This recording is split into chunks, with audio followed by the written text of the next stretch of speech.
Blaring white sheets, polka dot drapes falling like a weak flowery waterfall over brittle skin, covering bones that shouldn't even support the breeze flowing through the window. Beeping monitors at a rhythm that is now hardwired into my brain. Beep, beep, beep after cold and calculated beep, akin to the whimpers your lips open up to release.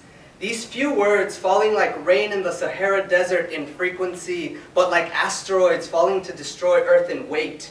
Broken posture and hands on my face, trying not to crack my bones from the sheer force in my movements. Can't you see?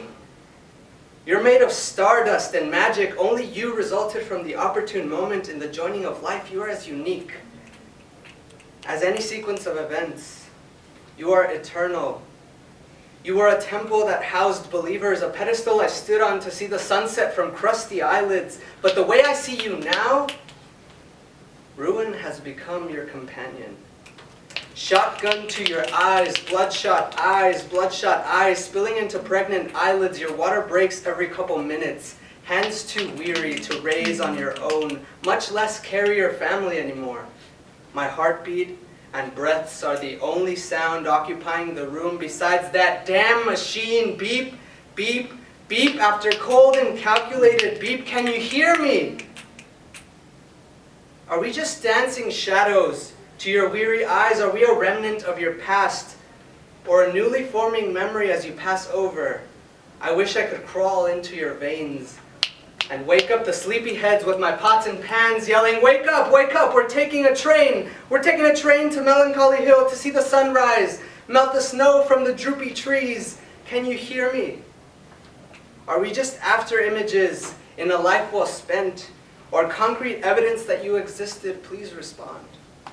Please respond in the way you did when I finally came out of the closet, angry, furious, disappointed that I didn't tell you sooner because you already knew. Respond in the way you did when you saw me crying in the rain, listening to your heartbreak mixtape, carrying your strong shoulders around me. Warm words sewn into my mind like these fucking monitors, beeping, beep, beep, beep after cold and calculated beep. I'm sorry I'm making this about me. But I can't help it because you were half of what I was, at least genetically, and I know you always said you hated when I made things so objective with science so cold and calculated. Anyway, I brought your favorite car. I wish I could just take you and we could ride towards the sunset. I always knew when the sun danced on your skin, you remembered life before it was difficult. And I'm sorry I haven't built a time machine or found the cure, but I promise you that I'll live life the way you told me to love, passionately, wildly, and unhindered or not at all.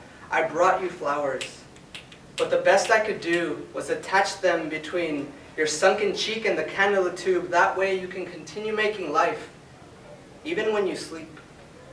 And when you finally sleep and that cold and calculated beep has become mute, I will smile because I know that when my children look at me the way I'm looking at you now, I'd want them to smile and laugh and never shed a tear because despite the tragedy of it all, I am stardust and magic and an idea. And I can promise you one thing.